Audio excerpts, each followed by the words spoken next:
ਸਤਿ ਸ਼੍ਰੀ ਅਕਾਲ ਜੀ। ਇਸ ਵਕਤ ਅਸੀਂ ਇੱਕ ਛੋਟੇ ਜਿਹੇ ਮਹਿਮਾਨ ਦੇ ਨਾਲ ਮੌਜੂਦ ਹਾਂ। ਉਹਨਾਂ ਕੋਲ ਪੁੱਛਦੇ ਹਾਂ ਉਹਨਾਂ ਦੇ ਬਾਰੇ 'ਚ। ਪਹਿਲੇ ਤਾਂ ਬੇਟਾ ਤੁਸੀਂ ਮੈਨੂੰ ਆਪਣਾ ਨਾਮ ਦੱਸਣਾ। ਮੁਸਕਾਨ ਕੌਰ। ਮੁਸਕਾਨ ਕੌਰ। ਅੱਛਾ ਮੁਸਕਾਨ, ਤੁਸੀਂ ਕਿੱਥੋਂ ਆਏ ਹੋ? ਸਿੰਧ ਤੋਂ ਆਏ ਹਾਂ। ਸਿੰਧ ਤੋਂ ਆਏ। ਸਿੰਧ ਤੋਂ ਕਿਸ ਜਗ੍ਹਾ ਤੋਂ? ਮੇਰਠ। ਅੱਛਾ, ਤੇ ਮੁਸਕਾਨ ਕੀ ਕਰ ਰਹੇ ਹੋ ਅੱਜ ਕੱਲ੍ਹ? ਮੈਂ ਤੇ ਸਟੱਡੀ ਕਰਦੀ ਹਾਂ। ਸਟੱਡੀ ਕਰ ਰਹੇ ਹੋ। ਅੱਛਾ, ਤੇ ਨੈਕਸਟ ਤੁਹਾਡਾ ਕੀ ਪਲਾਨ ਹੈ ਮੁਸਕਾਨ ਕਰਨ ਦਾ? ਮੈਂ ਆਰਮੀ ਜੁਆਇਨ ਕਰਨ ਦੀ ਸੋਚ ਰਹੀ ਹਾਂ। ਅੱਛਾ, ਆਰਮੀ ਜੁਆਇਨ ਕਰਨ ਦੀ ਗੱਲ ਹੈ। ਹਜੇ ਤੁਸੀਂ ਤੇ ਹੁਣ ਤੁਸੀਂ ਆਰਮੀ ਕਾਲਜ ਵਗੈਰਾ 'ਚ ਜਾਂ ਨੋਰਮਲ 'ਚ ਪੜ੍ਹਦੇ ਹੋ? ਅਕੈਡਮੀ 'ਚ। ਅੱਛਾ, ਠੀਕ ਹੋ ਗਿਆ। ਅੱਛਾ ਮੁਸਕਾਨ, ਤੁਹਾਡਾ ਇੱਥੇ ਨਨਕਾਣੇ ਸਾਹਿਬ ਪਹਿਲਾ ਵਿਜ਼ਿਟ ਹੈ ਜਾਂ ਤੁਸੀਂ ਪਹਿਲੇ ਵੀ ਇੱਥੇ ਆਉਂਦੇ ਆ? ਮੈਂ ਤਾਂ ਪਹਿਲੇ ਵੀ ਆਈ ਹਾਂ ਇੱਥੇ। ਅੱਛਾ, ਕਿੰਨੀ ਦਫਾ ਪਹਿਲੇ ਆਏ ਆ? 3-4 ਬਾਰ। 3-4 ਦਫਾ। ਅੱਛਾ, ਤੇ ਤੁਹਾਡੀ ਫੈਮਿਲੀ ਪੂਰੀ ਆਈ ਹੈ ਜਾਂ ਇਕੱਲੇ ਆਏ ਆ? नहीं ਅੱਛਾ, ਮਮਾ ਸਿਰਫ ਮਮਾ ਤੁਸੀਂ? मम्मा मामी ਅੱਛਾ और कज़न और हम।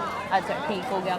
ਅੱਛਾ ਤੁਸੀਂ ਮੈਨੂੰ ਇਹ ਦੱਸਣਾ ਕਿ ਸਿੰਧ ਦੇ ਵਿੱਚ ਕਿੰਨੇ ਕੁ ਜ਼ਿਆਦਾ ਲੋਕ ਹੈ ਵਾ, ਮਤਲਬ ਜਿਹੜੇ ਸਿੱਖ ਵਾ ਜਾਂ ਮਤਲਬ नहीं ਹਿੰਦੂ? इन्ने ज़्यादा नहीं है उत्ते। ਅੱਛਾ, ਤੁਹਾਡੇ ਏਰੀਆ 'ਚ ਨਹੀਂ ਹੈ ਜਾਂ ਕਰਾਚੀ ਵਾਲੀ ਸਾਈਡ नहीं ਤੇ? साढ़े एरिया च तो मैं एक ही कोर हाँ। ਇੱਕ ਹੀ ਕੋਰ ਆ ਬਸ ਪੂਰੇ ਸਕੂਲ 'ਚ? पूरी सिटी च। ਸਿਟੀ 'ਚ ਇੱਕ? ਓਕੇ। ਤੇ ਅੱਛਾ, ਤੁਹਾਨੂੰ ਕੋਰ ਮਤਲਬ ਉੱਥੇ ਹੋ ਕੇ ਇੱਕ ਪੂਰੇ ਸਿਟੀ ਦੇ ਵਿੱਚ ਇੱਕੋ ਹੀ ਘਰ ਹੋ ਕੇ ਕੈਸਾ ਫੀਲ ਹੁੰਦਾ? ਮਤਲਬ ਕੁਛ कल्ला फील ਕੱਲਾ और ਹੁੰਦਾ? की- ਫਿਰ ਤੁਸੀਂ ਮਤਲਬ ਬਾਕੀ ਫੈਮਿਲੀ ਮੈਂਬਰਸ ਕਿੱਥੇ ਆ? ਤੇ ਉਹ ਤੇ ਹਿੰਦੂ ਫੈਮਿਲੀ ਤੋਂ ਬਿਲੋਂਗ ਕਰਦੇ ਨੇ। ਅੱਛਾ ਇਹਦੇ ਲਈ ਉਹ ਮੈਨੂੰ ਨਹੀਂ ਮਨਾ ਕਰਦੇ। ਅੱਛਾ, ਤੇ ਤੁਸੀਂ ਉਹਨਾਂ ਨੂੰ ਮਿਲਦੇ ਹੈ ਹਾਂ, ਸਭ ਦੇ ਉਹ ਨਾਲ? ਮੇਰੇ ਕੋਲ ਹੀ ਰਹਿੰਦੇ ਨੇ। ਅੱਛਾ, ਤੁਸੀਂ ਇੱਕ ਕੋਰ ਫੈਮਿਲੀ ਆ, ਬਾਕੀ ਸਾਰੇ ਹਿੰਦੂ ਫੈਮਲੀਜ਼ ਆ? हाँ, मेरे बाबा अच्छा belongs to Hindu family. Okay, ठीक है।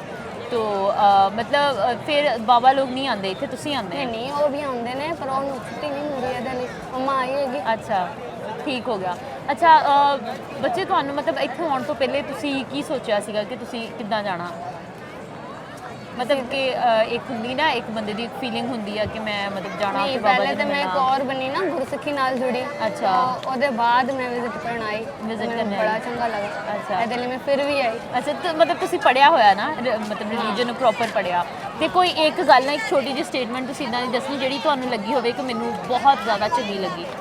ਕੋਈ ਵੀ ਇੱਕ ਗੱਲ ਬਾਬਾ ਜੀ ਦੀ, ਜਾਂ ਤੁਸੀਂ ਕੋਈ ਪੜ੍ਹੀ ਹੋਵੇ ਜਿਹੜੀ ਤੁਹਾਨੂੰ ਬਹੁਤ अच्छी लगी। मैं उर्दू में देखते हैं। हाँ, उर्दू में बताओ। जब पहले हम मतलब गए थे ना, वहाँ पे जैसे आपके यहाँ फिरके होते हैं तो ज़्यादा फिरके होते हैं, तो मैं काफ़ी मंदिर में यहाँ वहाँ गई और वहाँ पे रूहानी सुकून नहीं होता है ना। अच्छा। और जब गुरबानी पढ़ना स्टार्ट किया, मेरा एक फ्रेंड था, तो उसका नाम हम नहीं ले सकते, तो उसने मुझे गुरबानी से अटैच किया। जब मैं गुरबानी पढ़ने लगी तो 3-4 साल हुए। अच्छा, ਤੁਸੀਂ ਉਰਦੂ ਚ ਪੜ੍ਹੀ ਆ ਜਾਂ ਤੁਸੀਂ ਪੰਜਾਬੀ ਚ ਪੜ੍ਹੀ ਆ? संस्कृत ਸੰਸਕ੍ਰਿਤ? ਅੱਛਾ ਅੱਛਾ, ਸੰਸਕ੍ਰਿਤ ਤੁਹਾਨੂੰ ਪੜ੍ਹਾਈ ਹੋਈ ਆ ਉੱਥੇ? नहीं, गुरमुखी संस्कृत च लिखी जानी है अच्छा, ना। ठीक और हिंदी गुरमुखी, हाँ। वो संस्कृत होंगी। ठीक है। ऐसे बोर्ड ये वो। अच्छा। हाँ, तो इसीलिए मैं काफ़ी दरों पे गई तो मुझे सुकून नहीं मिला। ठीक। ठीक है ना। उसके बाद जब मैं गुरुद्वारे आई, गुरबानी पढ़ने लगी, तो उसके बाद है ना मुझे रिलीफ फील होने लगा इस वजह से। तो उसके बाद आप अटैच हो गए? हाँ। फिर ਤੁਸੀਂ फिर ਇੱਥੇ हमें ਵੀ पान ਆਏ? किया। ਹਾਂ, फिर एक और बनी। ਠੀਕ ਹੋ ਗਿਆ। ਉਸ ਤੋਂ ਬਾਅਦ ਤੁਸੀਂ ਕਨਵਰਟ ਕੀਤਾ ਨਾ? हाँ। ਚਲੋ ਠੀਕ ਹੈ। ਅੱਛਾ, ਤੇ ਇਸ ਟਾਈਮ ਵੀ ਮਤਲਬ ਤੁਸੀਂ ਇੱਥੇ ਆਪਣੀ ਫਰੈਂਡ ਦੇ ਨਾਲ ਬੈਠੇ ਹੋਏ ਸੀ ਜਦੋਂ ਮੈਂ ਆਈ ਹਾਂ, ਹਾਂ। ਤੇ ਤੁਸੀਂ ਤੇ ਤੁਹਾਡੀ ਫਰੈਂਡ ਦੋਨਾਂ ਦਾ ਮਤਲਬ ਇਹੀ ਬਿਲੀਫ ਆ? हाँ, ਸਹੀ। गुरु नानक। ਦੋਨਾਂ ਦਾ। ਤੇ ਤੁਸੀਂ ਦੋਨੋਂ ਮਤਲਬ ਇੱਥੇ ਵਿਜ਼ਿਟ ਵੀ ਕਰਦੇ ਹੋ, ਮਿਲਦੇ ਵੀ ਹੋ? ਹਾਂ। ਸਹੀ। ਤੇ ਤੁਹਾਨੂੰ ਮਿਲ ਕੇ ਬਹੁਤ ਅੱਛਾ ਲੱਗਾ। ਤੇ ਤੁਸੀਂ ਇਦਾਂ ਦਾ ਕੁਝ ਹੈ ਮੁਸਕਾਨ ਕੌਰ ਜਿਹੜਾ ਤੁਸੀਂ ਲੋਕਾਂ ਨੂੰ ਦੱਸਣਾ ਚਾਹੁੰਦੇ ਹੋਵੋ ਕਿ ਅਗਰ ਕੋਈ, ਕਿਉਂਕਿ ਅਸੀਂ ਅੱਜ ਦੀ ਜਨਰੇਸ਼ਨ ਨਾ ਸਕੂਨ ਕਾਫੀ ਹੋਰ ਚੀਜ਼ਾਂ 'ਚ ਵੀ ਲੱਭਦੀ ਆ ਮਜ਼ਹਬ ਤੋਂ ਇਲਾਵਾ, ਹੈ ਨਾ? ਤੇ ਕੋਈ ਇੱਕ ਵੈਲਿਊਏਬਲ ਗੱਲ ਜਿਹੜੀ ਤੁਸੀਂ ਕਹਿਣਾ ਚਾਹੁੰਦੇ ਹੋਵੇ ਆਪਣੀ ਏਜ ਦੇ ਲੋਕਾਂ ਨੂੰ? हाँ, क्योंकि बाहर जितना भी इंसान कर ले, बाहर से इंसान को तकलीफ मिलती है, बिल्कुल।